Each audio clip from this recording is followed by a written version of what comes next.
2022 ਦੇ ਵਿੱਚ ਪੰਜਾਬ ਵਿੱਚ ਵੋਟਾਂ ਆ ਰਹੀਆਂ ਨੇ। ਜਦੋਂ ਵੋਟਾਂ ਹੋਣ ਤਾਂ ਪੰਜਾਬ ਵਿੱਚ ਸਿਆਸਤ ਦੇ ਨਾਮ ਤੇ ਧਾਰਮਿਕ ਮਸਲੇ ਸ਼ੁਰੂ ਹੋ ਜਾਂਦੇ ਨੇ। ਪਹਿਲਾਂ 84 ਦਾ ਸਿੱਖ ਕਤਲੇਆਮ ਮਸਲਾ ਹੁੰਦਾ ਸੀ ਤੇ ਅੱਜ ਕੱਲ੍ਹ ਬੇਅਦਬੀਆਂ ਦੇ ਮਾਮਲੇ ਚਰਚਾ ਵਿੱਚ ਨੇ। ਬੇਅਦਬੀ ਮਾਮਲੇ ਵਿੱਚ ਕੁੰਵਰ ਵਿਜੇ ਪ੍ਰਤਾਪ ਲੋਕਾਂ ਅਨੁਸਾਰ ਇਮਾਨਦਾਰੀ ਨਾਲ ਜਾਂਚ ਕਰਦੇ ਨੇ, ਪਰ ਮੁੱਖ ਮੰਤਰੀ ਪੰਜਾਬ ਦੇ ਰਵੱਈਏ ਕਰਕੇ SIT ਤੋਂ ਅਸਤੀਫਾ ਦਿੰਦੇ ਨੇ। ਕੁੰਵਰ ਪ੍ਰਤਾਪ ਨੂੰ ਅੱਜ ਸਰਬੱਤ ਖਾਲਸਾ ਵੱਲੋਂ ਬਣਾਏ ਜਥੇਦਾਰ ਅਤੇ ਬਾਅਦ ਵਿੱਚ ਜਥੇਦਾਰੀ ਛੱਡ ਕੇ ਹਰਿਆਣਾ ਕਮੇਟੀ ਦੀ ਪ੍ਰਧਾਨਗੀ ਲੈਣ ਵਾਲੇ ਬਾਬਾ ਦਾਦੂਵਾਲ ਸਨਮਾਨਿਤ ਕਰਦੇ ਨੇ। ਉੱਥੇ ਹੀ ਕੁਝ ਹੋਰ ਧਿਰਾਂ ਜੋ ਖੁਦ ਨੂੰ ਪੰਥਕ ਕਹਿੰਦੀਆਂ ਨੇ, ਉਹ ਆ ਕੇ ਇਸ ਸਨਮਾਨਿਤ ਕਰਨ ਦਾ ਵਿਰੋਧ ਕਰਦੀਆਂ ਨੇ। ਪਹਿਲਾਂ ਸਨਮਾਨਿਤ ਕਰਨ ਮੌਕੇ ਦਾ ਵੀਡੀਓ ਦੇਖੋ ਤੇ ਨਾਲ ਹੀ ਬਾਬਾ ਦਾਦੂਵਾਲ ਅਤੇ ਕੁੰਵਰ ਵਿਜੇ ਪ੍ਰਤਾਪ ਦਾ ਬਿਆਨ ਵੀ ਸੁਣੋ। ਉਹ ਜਦੋਂ ਬੇਅਦਬੀ ਹੋਈ ਨਾ ਤੇ ਸਾਨੂੰ ਮੌਕੇ ਦੀ ਸਰਕਾਰ ਨੂੰ ਅਸੀਂ ਮਜਬੂਰ ਕੀਤਾ ਕਿ ਸਾਨੂੰ ਇਨਸਾਫ ਦਿਓ, ਪਰ ਮੌਕੇ ਦੀ ਸਰਕਾਰ ਜਿਹੜੀ ਸੀ ਬਾਦਲਾਂ ਦੀ, ਉਹਨਾਂ ਇਨਸਾਫ ਨਹੀਂ ਦਿੱਤਾ। 1.5 ਸਾਲ ਉਹਨਾਂ ਨੂੰ ਆਪਣੇ ਬਣਾਏ ਕਮਿਸ਼ਨ ਤੇ ਵੀ ਭਰੋਸਾ ਨਹੀਂ ਸੀ। ਉਹਨਾਂ ਨੇ ਕੇਵਲ ਗੋਂਗਲੂਆਂ ਤੋਂ ਮਿੱਟੀ ਝਾੜੀ। ਕੈਪਟਨ ਨੇ ਕਿਹਾ ਮੈਨੂੰ ਬਣਾਓ ਤੇ ਮੈਂ ਦੋਸ਼ੀਆਂ ਨੂੰ ਜੇਲ੍ਹ ਦੀਆਂ ਸਲਾਖਾਂ ਪਿੱਛੇ ਡੱਕਾਂਗਾ। ਉਹਦੇ ਤੇ ਪੰਜਾਬ ਦੇ ਲੋਕਾਂ ਨੇ ਭਰੋਸਾ ਕਰਕੇ ਕੈਪਟਨ ਅਮਰਿੰਦਰ ਸਿੰਘ ਨੂੰ ਲਿਆਂਦਾ। 4 ਸਾਲ ਉਹਨੇ ਵੀ ਉਲਝਣ ਤਾਣੀ 'ਚ ਪਾ ਦਿੱਤਾ ਬੇਅਦਬੀ ਦਾ ਇਨਸਾਫ।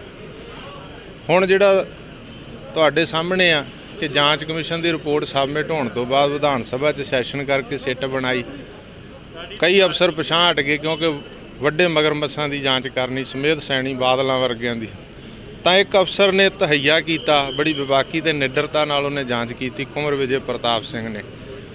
ਜਦੋਂ ਉਹਨੇ ਦਿਨ ਰਾਤ ਮਿਹਨਤ ਕਰਕੇ ਜਾਂਚ 9 ਚਲਾਨ ਪੇਸ਼ ਕੀਤੇ, 10ਵਾਂ ਪੇਸ਼ ਕਰਨਾ ਵੱਡੇ ਮਗਰਮੱਛ ਫਸਦੇ ਨਜ਼ਰ ਆਏ ਤਾਂ ਉਹਨਾਂ ਨੇ ਜਾਂਚ ਵੀ ਰੱਦ ਤੇ IG ਕੁੰਵਰ ਵਿਜੇ ਪ੍ਰਤਾਪ ਵੀ ਪਾਸੇ ਕਰ ਦਿੱਤਾ। ਭ੍ਰਿਸ਼ਟ ਲੀਡਰਸ਼ਾਹੀ ਤੇ ਅਫਸਰਸ਼ਾਹੀ ਰਲ ਗਈ। ਨਿਆਂਪਾਲਿਕਾ ਵੀ ਸਵਾਲਾਂ ਦੇ ਘੇਰੇ 'ਚ ਆ ਗਈ। ਅੱਜ ਅਸੀਂ ਜਦੋਂ ਕੁੰਵਰ ਵਿਜੇ ਪ੍ਰਤਾਪ ਨੂੰ ਸਮੇਂ ਦੀਆਂ ਸਰਕਾਰਾਂ ਨੇ, ਹਾਕਮਾਂ ਨੇ, ਦੋਸ਼ੀਆਂ ਨੇ ਅਪਮਾਨਿਤ ਕੀਤਾ ਤਾਂ ਅਸੀਂ ਪੰਥ ਵੱਲੋਂ ਉਹਦਾ ਸਨਮਾਨ 골ਡ ਮੈਡਲ ਸੇਵਾ ਸਨਮਾਨ ਦੇ ਨਾਲ ਅੱਜ ਗੁਰੂ ਰਾਮਦਾਸ ਦੇ ਦਰ ਤੇ ਪੰਥ ਵੱਲੋਂ ਔਰ ਗੈਰ ਪੰਥਕ ਇਨਸਾਫ ਪਸੰਦ ਲੋਕਾਂ ਵੱਲੋਂ ਹਿੰਦੂ ਵੀਰ ਵੀ, ਮੁਸਲਮਾਨ ਵੀਰ ਵੀ ਇੱਥੇ ਆਏ ਤੇ ਸਾਂਝੇ ਤੌਰ ਤੇ ਉਹਦਾ ਸਨਮਾਨ ਕੀਤਾ। ਔਰ ਇਨਸਾਫ ਦੀ ਲੜਾਈ ਸਾਡੀ ਜਾਰੀ ਹੈ। ਅਜੇ ਵੀ ਇਹ ਨਹੀਂ ਹੈ ਕਿ ਕੁੰਵਰ ਵਿਜੇ ਪ੍ਰਤਾਪ ਦਾ ਸਨਮਾਨ ਹੋ ਗਿਆ ਤੇ ਇਨਸਾਫ ਦੀ ਲੜਾਈ ਮੁੱਕ ਗਈ। ਨਹੀਂ, ਜਿਨ੍ਹਾਂ ਨੇ ਵੀ ਚੰਗਾ ਕੀਤਾ ਅਸੀਂ ਉਹਨਾਂ ਦਾ ਸਨਮਾਨ ਕੀਤਾ, ਹੋਰ ਵੀ ਕਰਾਂਗੇ ਜਿਹੜੇ ਚੰਗਾ ਕਰ ਰਹੇ ਆ ਇਸ ਦੇ ਵਿੱਚ, ਜਿਹੜੇ ਸਾਨੂੰ ਇਨਸਾਫ ਦਿਵਾਉਣਾ ਚਾਹੁੰਦੇ ਆ। ਕੈਪਟਨ ਅਮਰਿੰਦਰ ਸਿੰਘ ਨੂੰ ਮਜਬੂਰ ਕਰਾਂਗੇ ਇਨਸਾਫ ਦੇਣ ਤੇ, ਭੱਜਣ ਨਹੀਂ ਦਿੰਦੇ। ਅਜੇ 5-7 ਮਹੀਨੇ ਪਏ ਆ। ਸਿੱਖ ਜਥੇਬੰਦੀਆਂ ਦੀਆਂ ਮੀਟਿੰਗਾਂ ਚੱਲ ਰਹੀਆਂ ਨੇ, ਸਲਾਹ ਮਸ਼ਵਰਾ ਹੋ ਰਿਹਾ। ਇਨਸਾਫ ਦੀ ਲੜਾਈ 'ਚ ਅਸੀਂ ਸਾਰੇ ਇੱਕ ਹਾਂ। ਇਸ ਤੋਂ ਪਹਿਲਾਂ श्री दरबार साहिब जी दे विच मत्था टेक के श्री गुरु ग्रंथ साहिब जी दे आगे नतमस्तक होके मैं इत्थे आया। मैनू बहुत चंगा महसूस होया, अच्छा लग्या कि जो मैं किया, मैं ये नहीं कह सकता हाँ कि हाँ मैं क्लेम नहीं करता हाँ कि मैं कोई कुर्बानी की थी नौकरी छड़ के, लेकिन मेरी नौकरी गई श्री गुरु ग्रंथ साहिब जी की सेवा करते हुए। मैनू इस चीज़ का बहुत मान है कि श्री गुरु ग्रंथ साहिब जी की सेवा करते हुए अपनी नौकरी छड़ दी, अपनी नौकरी गंवा दी। मैनू कोई अफसोस नहीं है, मैनू बहुत मान है इस गल का कि श्री गुरु ग्रंथ साहिब जी की सेवा करते हुए मेरी नौकरी चली गई। ये तो सिर्फ नौकरी है। जदों मैं इन्वेस्टिगेशन शुरू किया सी, मैनू ये भी पता सी कि मेरी नौकरी भी जा सकती है, मेरी जान भी जा सकती है, क्योंकि तुहानू पता है कि दोषी जड़े ने, मैं उन्हां दा नाम ही नहीं लेंदा। असल दोषी जड़े ने वो बहुत ही इन्फ्लुएंशियल, बहुत ही पावरफुल, बहुत ही पैसे वाले ने, वो सब कुछ खरीद सकते हैं। उन्होंने इस मुल्क के संविधान की भी हत्या करा दी है, मर्डर कराया है मुल्क दे। उन्होंने जो लोग देखो गुरु ग्रंथ साहिब जी की बेअदबी करवा सकते हैं, वो संविधान की हत्या करवा दी, कोई बहुत बड़ी गल उन्होंने वास्ते नहीं है। लेकिन मैनू उम्मीद सी कि जो संविधान के रखवाले सीगे वो जरूर इंसाफ करेंगे, लेकिन इंसाफ मिलिया नहीं। मैनू ये भी आज इत्थे कहते हुए कोई भी मैनू हैजिटेशन नहीं है, हैरानी नहीं है। देखो इस केस दे विच देखो तुसी जो कानून है ना साडा, ये जड़ा कानून है कॉलोनियल लॉ है, कॉलोनियल लॉ अंग्रेजी कानून जिन्हों असीं कहते हैं। अंग्रेजी कानून के तहत इस केस दे विच इंसाफ नहीं होना है, हो ही नहीं सकता है अंग्रेजी कानून के तहत। ये मेरा दावा है। दूसरा मैं ये कहूँगा, देखो कि जो री इन्वेस्टिगेशन की गल कर रहे हैं, दोबारा इन्वेस्टिगेशन, ਤੁਸੀਂ ਇੱਕ ਸਿਟ ਬਣਾ ਲਓ, 2 ਬਣਾ ਲਓ, CBI ਲਿਆਓ, ਤੁਸੀਂ ਜੋ ਮਰਜ਼ੀ ਲਿਆਓ, ਰੀਇਨਵੈਸਟੀਗੇਸ਼ਨ ਹੋ ਨਹੀਂ ਸਕਦਾ ਹੈ। ਟਾਈਮ ਪਾਸ ਜ਼ਰੂਰ ਹੋਗਾ, ਲੋਕਾਂ ਨੂੰ ਮੂਰਖ ਜ਼ਰੂਰ ਬਣਾਇਆ ਜਾਏਗਾ। दूसरी गल यह है कि जो चलान मैं दिता सी, जो रिपोर्ट ना तो वो रिपोर्ट सरकार नू गई सी, कई लोगों ਨੂੰ ਭੁਲੇਖਾ ਹੈ ਕਿ ਇਹ ਰਿਪੋर्ट सरकार ਨੂੰ ਦਿੱਤੀ ਗਈ ਸੀ, ਨਾ ਹੀ ਇਹ ਰਿਪੋर्ट ਮਾਨਯੋਗ ਹਾਈ ਕੋਰਟ ਦੇ ਵਿੱਚ ਦਾਖਲ ਹੋਈ ਸੀ। ਸਾਡੀ ਰਿਪੋर्ट 9 ਚਲਾਨਾਂ ਦੇ ਰੂਪ ਦੇ ਵਿੱਚ ਫਰੀਦਕੋਟ ਦੀ ਮਾਨਯੋਗ ਜ਼ਿਲ੍ਹਾ ਅਦਾਲਤ ਦੇ ਵਿੱਚ ਦਾਖਲ ਕੀਤੀ ਗਈ ਸੀ। ਉਹਨਾਂ 9 ਚਲਾਨਾਂ ਚੋਂ 5 ਚਲਾਨ ਜਿਹੜੇ ਨੇ ਉਹਨਾਂ ਨੂੰ ਕੁਐਸ਼ ਕਰ ਦਿੱਤਾ ਗਿਆ ਹੈ, ਖਾਰਿਜ ਕੀਤਾ ਗਿਆ ਹੈ। 4 ਚਲਾਨ ਹੁਣ ਵੀ ਜਿੰਦਾ ਨੇ, ठीक है कि नहीं। लेकिन मैं ये कहूँगा हाँ कि देखो, जो रिपोर्ट दी गई है वो रिपोर्ट मानयोग जिला अदालत फरीदकोट दे विच है। मैनू ये पता नहीं है कि वो रिपोर्ट किस तरह, मतलब बिना रिपोर्ट देखे हुए जो फैसला आया है, मैं फैसला ना तो पढ़िया हाँ, ना मैनू पढ़ना है, ना ही मतलब मैनू उस दी लोड़ है। मैनू पहला तो पता सी, ठीक है, इस दे बारे पहला तो पता सी, तो मैं उस दे उत्ते कोई किंतु परंतु नहीं करना चाहता हाँ, कोई किंतु परंतु नहीं। जो फैसला आया है मानयोग हाई कोर्ट का, जो फैसला है उस दे नाल मैनू कोई भी, सुनो तो सही, ਜੇ ਤੁਸੀਂ ਰਿਪੋर्ट ਇਨੀ ਤਨਦੇਹੀ ਦੇ ਨਾਲ ਬਣਾਈ ਸੀ ਤਾਂ ਕੋਰਟ ਨੇ ਖਾਰਜ ਕਿਉਂ ਕੀਤੀ? मेरी गल तो सुनो, मैं तो जो ऑर्डर आया है, ऑर्डर दे उत्ते कोई भी मैं बयान नहीं देना चाहता हाँ, उस दे उत्ते कोई भी मैं तर्क वितर्क असी नहीं करना चाहता हाँ, क्योंकि साडे मुल्क का जो कानून है वो इस चीज़ की इजाजत नहीं दिंदा। लेकिन इन्वेस्टिगेशन मेरे वालों, सुनो, इन्वेस्टिगेशन मेरे वालों 2 साल तक की गई है, पूरी ट्रांसपेरेंट इन्वेस्टिगेशन रही है। एक एक लाइन जो है ना अपने आप दे विच सबूत है, ठीक है। तुसी जो सवाल किया कि खारिज क्यों हो गया, मैनू नहीं पता है।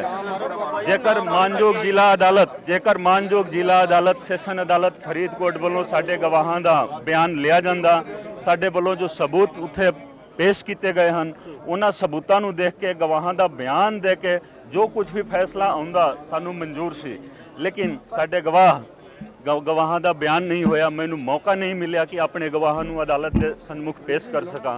मैनू मौका नहीं मिलिया कि जो अदालत दे विच असीं सबूत पेश किए हाँ, वो जो सबूत ने उन्हां सबूतां नू वेखिया नहीं गया, क्योंकि निपटारा इहदा होना है फरीदकोट दी जिला अते सैशन अदालत दे विच। मैं दोबारा ये कहना चाहता हाँ कि कोई भी व्यक्ति उस चलान दे किसी भी पहलू दे उत्ते मेरे नाल डिस्कस करना चाहता है, जनतक तौर पे, व्यक्तिगत तौर पे आके डिस्कस कर सकता है। एक एक लाइन उस चलान दा जो लिखिया गया है वो गुरु गोबिंद सिंह जी दी किरपा दे नाल लिखिया गया है। मेरे अंदर वो काबिलियत नहीं सीगी कि मैं इस तरीके दी इन्वेस्टिगेशन कर सकदा सी। जो इन्वेस्टिगेशन होया है गुरु गोबिंद सिंह जी महाराज की कृपा दे नाल होया है। तो कोई भी व्यक्ति जेकर चाहता है, कोई भी कानून का जानकार होवे, किसी नू भी बहुत हंकार होवे, वो मेरे नाल आके डिस्कस कर सकता है। मेरी गल सुनो, जो बेअदबी करवा सकते ने, गुरु ग्रंथ साहिब जी की बेअदबी करवा सकते ने, ठीक है कि नहीं, वो कुछ भी कर सकते ने, मैनू कोई परवाह नहीं है उन्होंने कोई स्टेटस नहीं है। हुण मैं दोबारा आज दा जिहड़ा सन्मान समारोह है, मैं देखो मैं ये दावे दे नाल कह सकता हाँ कि मानयोग जथेदार श्री दादूवाल साहब दे नाल मेरी आज पहली मुलाकात इत्थे हो रही है। आप जी ने भी मीडिया दे विच बयान दिता सी कि कोई मुलाकात नहीं है। ये असी श्री हरमंदिर साहिब जी दे सामने आज पहली मुलाकात हुई है। इन्हां दी रहनुमाई दे विच सारे संत समाज दे लोग, संत महापुरुष, वख-वख धर्मां दे, वख-वख संप्रदावां दे सारे संत महापुरुष आए ने। मैं इन्हां सारिਆਂ ਦਾ मैं ਧੰਨਵਾਦ करदा हाँ। एक ऐसे तरीके ਦਾ सन्मान मैनू उसे फरीदकोट दे विच दिता गया सी 2004 दे विच, जो गुरुद्वारा साहिब है, सालाना समागम हुंदा है हर साल। एक सन्मान समारोह उत्थे होया सी। तुसी देखोगे बहुत वड्डा योगदान रहा उस सन्मान दा कि मैं इस केस नूं, क्योंकि जदों मैं फैसला लिया कि वड्डियां दे उत्ते हाथ पा ही देना है, तो वो सन्मान मैनू उसे फरीदकोट दा बार फरीदकोट दे विच बैठे हुए मैनू याद आ रहा सी कि ऐसे फरीदकोट दे विच मैनू सन्मान मिलिया है। वो ऑनेस्टी दा सन्मान सी। मैं कहा कि चलो जी चक दो काम, जेकर तुसी नहीं करोगे कोई होर नहीं कर सकता है। हुण सुनो, मेरी गल सुनो, आज जो सन्मान इत्थे मिलिया होया है, मैनू नहीं पता है ਕਿ ਜਦੋਂ ਉਸ 2004 ਵਾਲਾ ਸਨਮਾਨ ਇੱਥੇ ਤੱਕ ਲੈ ਕੇ ਆਇਆ ਤੇ ਇਹ ਸਨਮਾਨ ਮੇਰੇ ਹੱਥ ਕੀ ਕਰਵਾਏਗਾ ਮੈਨੂੰ ਪਤਾ ਨਹੀਂ ਹੈ, ਲੇਕਿਨ ਜੋ ਸਨਮਾਨ ਹੁੰਦਾ ਹੈ ਦੇਖੋ ਇੱਕ ਸਨਮਾਨ ਦੇਣ ਵਾਲੇ ਦਾ ਹੱਥ ਸਾਫ਼ ਹੋਣਾ ਚਾਹੀਦਾ ਹੈ ਤੇ ਲੈਣ ਵਾਲੇ ਦਾ ਕਿਰਦਾਰ ਵੀ ਹੋਣਾ ਚਾਹੀਦਾ ਹੈ, ਠੀਕ ਹੈ। ਤੇ ਇਸ ਕਰਕੇ ਕਈਆਂ ਨੇ ਕਿੰਤੂ ਪਰੰਤੂ ਵੀ ਕੀਤੀ। ਮੈਂ ਕਿਹਾ ਕਿ ਨਹੀਂ, ਮੈਂ ਜਾਵਾਂਗਾ ਕਿਉਂਕਿ ਸਨਮਾਨ ਦੇਣ ਵਾਲੇ ਦਾ ਹੱਥ ਜੇਕਰ ਸਾਫ਼ ਹੈ ਨਾ ਤਾਂ ਸਨਮਾਨ ਲੈਣ ਦੇ ਵਿੱਚ ਤੇ ਮੇਰਾ ਕਿਰਦਾਰ ਸਾਫ਼ ਹੈ। ਮੈਂ ਸ੍ਰੀ ਹਰਮੰਦਰ ਸਾਹਿਬ ਜੀ ਦੇ ਸਾਹਮਣੇ ਸ੍ਰੀ ਗੁਰੂ ਗ੍ਰੰਥ ਸਾਹਿਬ ਜੀ ਨੂੰ ਹਾਜ਼ਰ ਨਾਜ਼ਰ ਜਾਣ ਕੇ ਇਹ ਵਾਅਦਾ ਕਰਦਾ ਹਾਂ ਕਿ ਜੋ ਸਨਮਾਨ ਮੈਨੂੰ ਮਿਲ ਰਿਹਾ ਹੈ ਤੇ ਮੈਂ ਆਪਣੇ ਇਸ ਕਿਰਦਾਰ ਨੂੰ ਹੋਰ ਅੱਗੇ ਤੱਕ ਲੈ ਜਾਵਾਂਗਾ, ਸਮਾਜ ਦੀ ਸੇਵਾ ਕਰਾਂਗਾ। ਇਹ ਜੋ ਇਨਸਾਫ ਦੀ ਲੜਾਈ ਹੈ ਦੇਖੋ ਅੱਜ ਤੋਂ ਸ਼ੁਰੂ ਹੋ ਰਹੀ ਹੈ। ਇਹ ਨਾ ਸਮਝੋ ਕਿ ਮੈਂ ਨੌਕਰੀ ਛੱਡ ਦਿੱਤੀ ਤਾਂ ਮਤਲਬ ਕੰਮ ਬਹੁਤ ਲੋਕ ਖੁਸ਼ ਹੋ ਰਹੇ ਨੇ ਕਿ ਮੈਂ ਨੌਕਰੀ ਛੱਡ ਦਿੱਤੀ। ਇਹ ਗੁਰੂ ਮਹਾਰਾਜ ਦਾ ਹੁਕਮ ਆਇਆ ਕਿ ਹੁਣ ਇਹ ਨੌਕਰੀ ਤੁਸੀਂ ਛੱਡੋ, ਨੌਕਰੀ ਦੇ ਵਿੱਚ ਰਹਿ ਕੇ ਤੁਸੀਂ ਕਮਜ਼ੋਰ ਹੋ ਗਏ ਹੋ ਤੇ ਇਹ ਕਮਜ਼ੋਰੀ ਤੁਸੀਂ ਛੱਡ ਦਿਓ। ਮੈਂ ਇਸ IPS ਦੀ ਨੌਕਰੀ ਨੂੰ ਛੋਟਾ ਨਹੀਂ ਸਮਝਦਾ ਹਾਂ ਤੇ ਨਹੀਂ ਮੈਂ ਕੋਈ ਜਜ਼ਬਾਤ ਦੇ ਵਿੱਚ ਆ ਕੇ ਛੱਡਿਆ। ਇੱਕ ਜੰਗ ਦੀ ਸ਼ੁਰੂਆਤ ਵਾਸਤੇ ਉੱਪਰੋਂ ਮੈਨੂੰ ਆਦੇਸ਼ ਆਇਆ, ਗੁਰੂ ਮਹਾਰਾਜ ਦਾ ਆਦੇਸ਼ ਆਇਆ, ਮੈਂ ਇਹ ਨੌਕਰੀ ਛੱਡ ਦਿੱਤੀ। 22 ਸਾਲਾਂ ਦੀ ਇਸ ਨੌਕਰੀ ਦੇ ਦੌਰਾਨ ਮੈਂ ਸਿਰਫ ਸੰਘਰਸ਼ ਕੀਤਾ, ਸਿਰਫ ਸਟਰਗਲ ਕੀਤਾ ਜੀ। ਤਾਂ ਉਸ ਸਟਰਗਲ ਦੇ ਨਾਲ ਜੋ ਕੁਝ ਵੀ ਮੈਨੂੰ ਪ੍ਰਾਪਤ ਹੋਇਆ ਬਹੁਤ ਵੱਡਾ ਸਟਰਗਲ ਕਰਾਂਗੇ, ਪੰਜਾਬ ਨੂੰ ਬਹੁਤ ਹੀ ਪ੍ਰੋਗਰੈਸਿਵ ਪੰਜਾਬ ਬਣਾਵਾਂਗੇ। ਜੋ ਤੁਸੀਂ ਜੋ ਦੇਖ ਰਹੇ ਹੋ ਨਾ, ਜਦ ਵੇਖਦੇ ਆਏ ਹੋ ਇਹ ਨਸ਼ਿਆਂ ਤਸਕਰਾਂ ਵਾਲਿਆਂ ਦਾ ਜੋ ਮੰਨ ਲਓ ਇੱਕ ਮੀਡੀਆ ਕਿਸੇ ਦੇ ਕੋਲ ਹੈ, ਇੱਕ ਹੋਰ ਅੰਬਾਨੀਆਂ ਦਾ ਮੀਡੀਆ ਹੈ ਜੋ ਇਹਨਾਂ ਨੇ ਗੋਦ ਲਿਆ ਹੋਇਆ ਹੈ। ਇਹਨੂੰ ਮੈਂ ਵਾਅਦਾ ਕਰਦਾ ਹਾਂ ਕਿ ਇਹਦਾ ਨਾਮ ਰਹੇਗਾ ਪੰਜਾਬ ਟੈਲੀਵਿਜ਼ਨ ਨੈਟਵਰਕ। ਇਹ ਸਰਕਾਰੀ ਟੈਲੀਵਿਜ਼ਨ ਨੈਟਵਰਕ ਹੋਗਾ ਜੀ, ਸਰਕਾਰੀ ਟੈਲੀਵਿਜ਼ਨ। ਇਹ ਜਿੰਨਾ ਚਿਰ ਬੋਲ ਰਹੇ ਨੇ ਇਹਨਾਂ ਨੂੰ ਬੋਲ ਲੈਣ ਦਿਓ, ਜੋ ਕੁਝ ਵੀ ਬੋਲ ਰਹੇ ਨੇ, ਇਹ ਦੋਸ਼ ਲਗਾ ਰਹੇ ਨੇ ਉਹਨਾਂ ਨੂੰ ਲਗਾ ਲੈਣ ਦਿਓ, ਲੇਕਿਨ ਇਹ ਸਾਰੇ ਟੈਲੀਵਿਜ਼ਨ ਸਰਕਾਰੀ ਟੈਲੀਵਿਜ਼ਨ ਜਨਤਾ ਦੇ ਨੈਟਵਰਕ ਬਣ ਜਾਣਗੇ। ਇਹਨਾਂ ਨੂੰ 2 4 6 8 ਮਹੀਨਾ ਹੋਰ ਕਰ ਲੈਣ ਦਿਓ, ਠੀਕ ਹੈ ਕਿ ਨਹੀਂ। ਸਾਰੇ ਤੁਹਾਡੇ ਸਵਾਲਾਂ ਦਾ ਜਵਾਬ ਹੌਲੀ ਦੇਖੋ। ਮੇਰੀ ਗੱਲ ਸੁਣੋ, ਜੰਗ ਦੀ ਸ਼ੁਰੂਆਤ ਹੋ ਰਹੀ ਹੈ, ਮੈਨੂੰ ਕਿਉਂ ਪੁੱਛ ਰਹੇ ਹੋ? ਜੋ ਹੁਕਮ ਆਏਗਾ ਨਾ ਉੱਪਰੋਂ ਜਿਸਨੇ ਆਦੇਸ਼, ਮੇਰੀ ਗੱਲ ਸੁਣੋ, ਮੈਨੂੰ ਨਹੀਂ ਪਤਾ ਹੈ, ਮੇਰੀ ਗੱਲ ਸੁਣੋ। ਤੁਸੀਂ ਨਸ਼ਾ ਦੇ ਤਸਦੇ ਥੋਕ ਵਪਾਰੀ ਨੇ ਨਸ਼ਿਆਂ ਦੇ ਪੰਜਾਬ ਦੇ ਵਿੱਚ 6ਵਾਂ ਦਰਿਆ ਬਹਾ ਦਿੱਤਾ। ਤੁਸੀਂ ਉਹਨਾਂ ਦੀ ਗੱਲ ਕਰ ਰਹੇ ਹੋ? ਨਹੀਂ, ਮੇਰੀ ਗੱਲ ਸੁਣੋ ਨਾ, ਤੁਸੀਂ ਉਹਨਾਂ ਦੀ ਗੱਲ ਕਰ ਰਹੇ ਹੋ। ਮੇਰੀ ਗੱਲ ਤਾਂ ਸੁਣੋ। ਜਿਨ੍ਹਾਂ ਨੇ ਨਸ਼ਿਆਂ ਦਾ ਦਰਿਆ ਬਹਾਇਆ ਹੈ ਪੰਜਾਬ ਦੇ ਵਿੱਚ, ਨੌਜਵਾਨੀ ਬਰਬਾਦ ਕੀਤੀ ਹੈ, ਜਿਨ੍ਹਾਂ ਦਾ ਟੈਲੀਵਿਜ਼ਨ ਨੈਟਵਰਕ ਚੱਲਦਾ ਹੈ, ਤੁਸੀਂ ਉਹਨਾਂ ਦੀ ਜ਼ੁਬਾਨੀ ਤੁਸੀਂ ਬੋਲ ਰਹੇ ਹੋ, ਉਹਨਾਂ ਦੀ ਗੱਲ ਕਰ ਰਹੇ ਹੋ। ਮੈਂ ਤਾਂ ਬਾਰ-ਬਾਰ ਇਹੀ ਕਰ ਰਿਹਾ ਕਿ ਇਹ ਨੈਟਵਰਕ ਹੀ ਖਤਮ ਹੋ ਜਾਣਾ ਹੈ, ਸਰਕਾਰੀ ਨੈਟਵਰਕ ਬਣ ਜਾਏਗਾ, ਜਨਤਾ ਦਾ ਨੈਟਵਰਕ ਬਣ ਜਾਏਗਾ। ਜਨਤਾ ਦੀ ਆਵਾਜ਼ ਸਭ ਤੋਂ ਉੱਪਰ ਰਹੇਗੀ ਕਿਉਂਕਿ ਜਨਤਾ ਦੀ ਆਵਾਜ਼ ਦੇ ਵਿੱਚ ਪਰਮਾਤਮਾ ਦੀ ਆਵਾਜ਼ ਹੁੰਦੀ ਹੈ ਤੇ ਪਰਮਾਤਮਾ ਦੀ ਆਵਾਜ਼ ਹੀ ਉੱਪਰ ਰਹੇਗੀ। ਜੋ ਮੈਨੂੰ ਉੱਪਰੋਂ ਆਦੇਸ਼ ਆਏਗਾ ਪਰਮਾਤਮਾ ਵੱਲੋਂ ਮੈਂ ਵਹੀ ਕਹਾਂਗਾ। ਅੱਜ ਦੀ ਤਾਰੀਖ ਦੇ ਵਿੱਚ ਮੈਂ ਇਸ ਤੋਂ ਇਲਾਵਾ ਹੋਰ ਕੁਝ ਨਹੀਂ ਕਰ ਸਕਦਾ। ਇਨਸਾਫ ਕਿਦੋਂ ਮਿਲੇਗਾ ਲੋਕਾਂ ਨੂੰ? ਇਨਸਾਫ ਮਿਲੇਗਾ ਜੀ, ਇਨਸਾਫ ਮਿਲੇਗਾ। ਇਨਸਾਫ ਵਾਸਤੇ ਜੰਗ ਦੇਖੋ, ਮੈਂ ਬਾਰ-ਬਾਰ ਇਹੀ ਕਹਿਣਾ ਚਾਹੁੰਦਾ ਹਾਂ ਕਿ ਮੈਂ ਜਦੋਂ ਨੌਕਰੀ ਤੋਂ ਇਸਤੀਫਾ ਦਿੱਤਾ ਤੇ ਕੋਈ ਥੱਕ ਹਾਰ ਕੇ ਨਹੀਂ ਦਿੱਤਾ। ਇੱਕ ਇਨਸਾਫ ਵਾਸਤੇ ਜੰਗ ਦੀ ਸ਼ੁਰੂਆਤ ਕਰਨ ਵਾਸਤੇ ਮੈਂ ਇਸਤੀਫਾ ਦਿੱਤਾ ਸੀ। ਇਨਸਾਫ ਮਿਲੇਗਾ, ਤੁਸੀਂ ਦੇਖ ਲੈਣਾ, ਇਨਸਾਫ ਮਿਲੇਗਾ। ਕਿਸੇ ਸਿਆਸੀ ਪਾਰਟੀ ਵਿੱਚ ਰਹਿ ਕੇ ਤੁਹਾਡੇ ਵੱਲੋਂ ਇਨਸਾਫ ਦਿੱਤਾ ਜਾਏਗਾ? ਮੈਂ ਦੇਖੋ, ਤੁਸੀਂ ਕੋਈ ਵੀ ਸਵਾਲ ਇਸ ਤਰ੍ਹਾਂ ਦਾ ਨਾ ਕਰੋ, ਠੀਕ ਹੈ ਨਾ ਜੀ। ਇਸ ਤਰ੍ਹਾਂ ਦਾ ਮੈਂ ਬਾਰ-ਬਾਰ ਇਹੀ ਕਹਿ ਰਿਹਾ ਕਿ ਜੋ ਮੈਨੂੰ ਉੱਪਰੋਂ ਆਦੇਸ਼ ਆਏਗਾ, ਮਾਲਿਕ ਪਰਮੇਸ਼ਵਰ ਸਭ ਤੋਂ ਵੱਡਾ ਹੈ, ਜੋ ਉਹ ਮੈਨੂੰ ਆਦੇਸ਼ ਕਰੇਗਾ ਸਮਾਜ ਦੀ ਭਲਾਈ ਵਾਸਤੇ, ਠੀਕ ਹੈ ਨਾ, ਇਨਸਾਫ ਵਾਸਤੇ ਇੱਕ ਨਵਾਂ ਪੰਜਾਬ ਬਣੂਗਾ ਜੀ। ਇੱਕ ਨਵਾਂ ਪੰਜਾਬ ਤੁਸੀਂ ਦੇਖੋਗੇ ਜੋ ਅੱਜ ਤੋਂ 100 ਸਾਲ 150 ਸਾਲ ਪਹਿਲਾਂ ਜੋ ਪੰਜਾਬ ਸੀਗਾ ਨਾ, ਉਹ ਪੰਜਾਬ ਤੁਸੀਂ ਦੇਖੋਗੇ। ਮਹਾਰਾਜਾ ਰਣਜੀਤ ਸਿੰਘ ਜੀ ਦੇ ਬਾਰੇ ਤੁਸੀਂ ਸੁਣਿਆ ਹੋਗਾ, ਉਸ ਤੋਂ ਪਹਿਲਾਂ ਵੀ ਤੁਸੀਂ ਦੇਖੋ ਪੰਜਾਬ ਬਹੁਤ ਹੀ ਮਤਲਬ ਉન્નਤ ਪੰਜਾਬ ਸੀਗਾ, ਬਹੁਤ ਹੀ ਵਧੀਆ ਤੁਸੀਂ ਸੋਚ ਸਕਦੇ ਸੀ, ਠੀਕ ਹੈ ਕਿ ਨਹੀਂ। ਤੇ ਜੋ ਉਸ ਤਰ੍ਹਾਂ ਦਾ ਪੰਜਾਬ ਬਣੂਗਾ ਉਹ ਸਾਰੇ ਅਸੀਂ ਮਿਲ ਕੇ ਕਰਾਂਗੇ, ਠੀਕ ਹੈ ਨਾ। ਇਸ ਮੌਕੇ ਬਾਬਾ ਜੰਗ ਸਿੰਘ ਦੀ ਅਗਵਾਈ ਵਿੱਚ ਬਾਬਾ ਦਾਦੂਵਾਲ ਵੱਲੋਂ ਕੁੰਵਰ ਵਿਜੇ ਪ੍ਰਤਾਪ ਨੂੰ ਸਨਮਾਨਿਤ ਕਰਨ ਦਾ ਵਿਰੋਧ ਕੀਤਾ ਗਿਆ ਅਤੇ ਇਸ ਪਿੱਛੇ ਕਾਂਗਰਸ ਸਰਕਾਰ ਤੇ ਇਲਜ਼ਾਮ ਲਾਏ ਗਏ। ਸਰਦਾਰ ਜੰਗ ਸਿੰਘ ਬੰਦੀ ਸਿੰਘ ਰਿਹਾਈ ਮੋਰਚਾ ਤੋਂ ਇਹ ਸਾਰੇ ਸਾਡੀ ਜਥੇਬੰਦੀ ਦੇ ਸਿੰਘ ਨੇ। ਅਸੀਂ ਅੱਜ ਬਾਬਾ ਦਾਦੂਵਾਲ ਤੇ ਉਹਨਾਂ ਦੇ ਸਾਥੀ ਜਿਹੜੇ ਸਹਿਯੋਗੀ ਜਥੇਬੰਦੀਆਂ ਉਹਨਾਂ ਦਾ ਵਿਰੋਧ ਕਰਨਾ ਹੈ ਕਿ ਉਹ ਕੁੰਵਰ ਵਿਜੇ ਪ੍ਰਤਾਪ ਨੂੰ ਕਿਸ ਗੱਲ ਦਾ 골ਡ ਮੈਡਲ ਦੇ ਰਹੇ ਨੇ। ਅਸੀਂ ਉਹਦਾ ਵਿਰੋਧ ਕਰਨਾ ਹੈ। ਸੋ ਅਸੀਂ ਇਹ ਬਾਕੀ ਜਥੇਬੰਦੀਆਂ ਨੂੰ ਪੁੱਛਣਾ ਚਾਹੁੰਦੇ ਹਾਂ ਤੁਹਾਡੇ ਸਾਰਿਆਂ ਦੇ।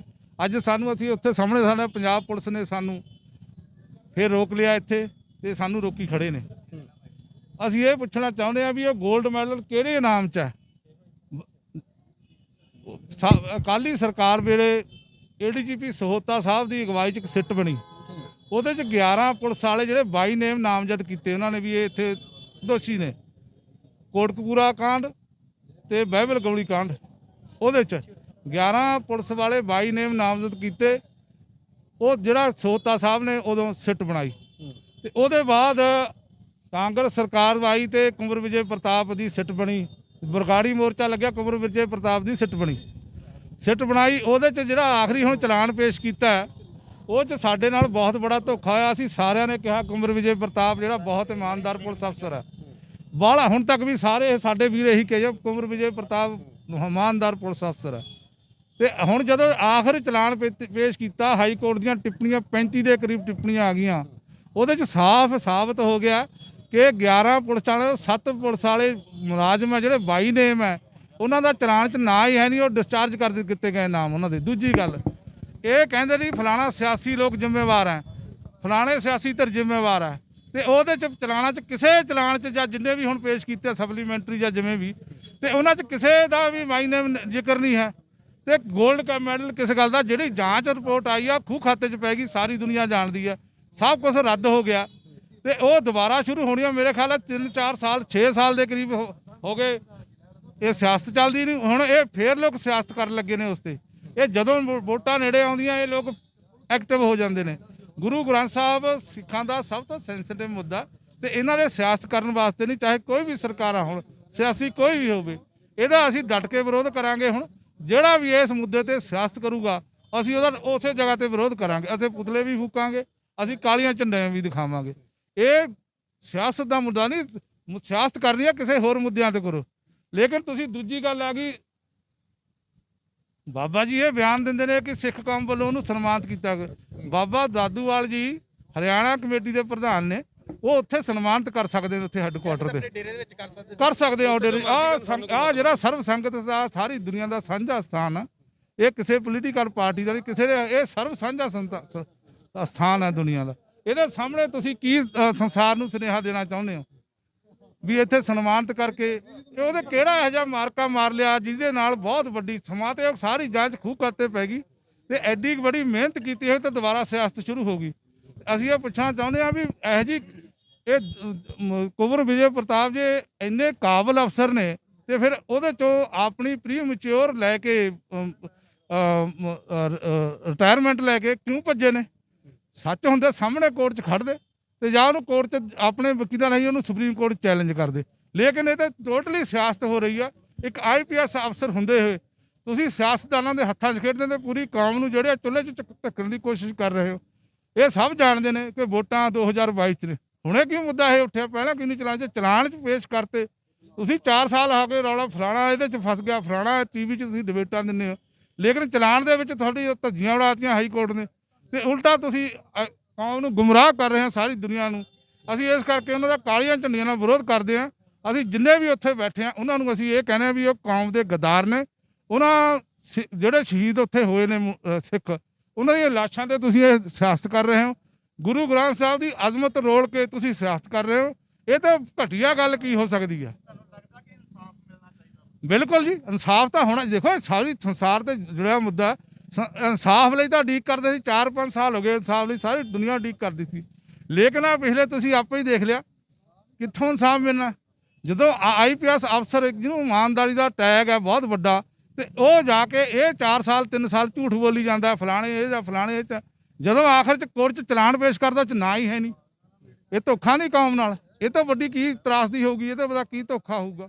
ਦੇਖਿਆ ਜਾਵੇ ਤਾਂ ਇੱਥੇ ਸਿਆਸਤ ਤਾਂ ਹੋ ਹੀ ਰਹੀ ਹੈ ਅਤੇ ਹੋ ਵੀ ਰਹੀ ਹੈ ਗੁਰੂ ਗ੍ਰੰਥ ਸਾਹਿਬ ਦੇ ਨਾਮ ਤੇ, ਪਰ ਸਿੱਖ ਪੰਥ ਅਜੇ ਵੀ ਬੇਅਦਬੀਆਂ ਦੇ ਇਨਸਾਫ ਦੀ ਉਡੀਕ ਕਰ ਰਿਹਾ। ਪਰ ਅਜੇ ਤੱਕ ਇਨਸਾਫ ਦੇ ਨਾਮ ਤੇ ਵੱਖ-ਵੱਖ ਜਾਂਚ ਕਮਿਸ਼ਨ ਹੀ ਮਿਲੇ ਨੇ। ਅੰਮ੍ਰਿਤਸਰ ਤੋਂ ਮੁਕੇਸ਼ ਮਹਿਰਾ, ਸੁਰਖਾਬ TV।